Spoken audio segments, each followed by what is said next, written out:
വിശുദ്ധ യോഹന്നാൻ അറിയിച്ച നമ്മുടെ കർത്താവ് യേശു മിശിഹായുടെ പരിശുദ്ധ സുവിശേഷം 3-ാം അധ്യായം 1 മുതൽ 12 വരെയുള്ള തിരുവചനങ്ങൾ. ഫരിസേയരിൽ നിക്കോദെമോസ് എന്നു പേരായ ഒരു യഹൂദ പ്രമാണി ഉണ്ടായിരുന്നു. അവൻ രാത്രി യേശുവിന്റെ അടുത്തു വന്ന് പറഞ്ഞു, റബ്ബി, അങ്ങ് ദൈവത്തിൽ നിന്ന് വന്ന ഒരു ഗുരുവാണെന്ന് ഞങ്ങൾ അറിയുന്നു. ദൈവം കൂടെയില്ലെങ്കിൽ ഒരുവനും നീ ചെയ്യുന്ന ഈ അടയാളങ്ങൾ പ്രവർത്തിക്കാൻ കഴിയുകയില്ല.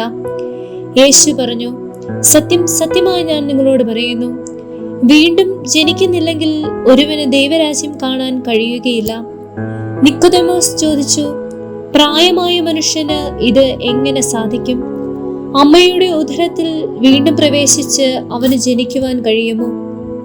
യേശു പ്രതിവചിച്ചു, സത്യം സത്യമായി ഞാൻ നിന്നോട് പറയുന്നു, ജലത്താലും ആത്മാവിനാലും ജനിക്കുന്നില്ലെങ്കിൽ ഒരുവനും ദൈവരാജ്യത്തിൽ പ്രവേശിക്കുക സാധ്യമല്ല. മാംസത്തിൽ നിന്ന് ജനിക്കുന്നത് മാംസമാണ്, ആത്മാവിൽ നിന്ന് ജനിക്കുന്നത് ആത്മാവും. നിങ്ങൾ വീണ്ടും ജനിക്കണമെന്ന് ഞാൻ പറഞ്ഞതുകൊണ്ട് നീ വിസ്മയിക്കേണ്ട. കാറ്റ് അതിനിഷ്ടമുള്ളിടത്തേക്ക് വീശുന്നു, അതിന്റെ ശബ്ദം നീ കേൾക്കുന്നു, എന്നാൽ അത് എവിടെ നിന്നും വരുന്നെന്നോ എവിടേക്ക് പോകുന്നെന്നോ നീ അറിയുന്നില്ല. ഇതുപോലെയാണ് ആത്മാവിൽ നിന്ന് ജനിക്കുന്ന ഏവനും. ഇതെല്ലാം എങ്ങനെ സംഭവിക്കും എന്ന് നിക്കോദെമോസ് ചോദിച്ചു.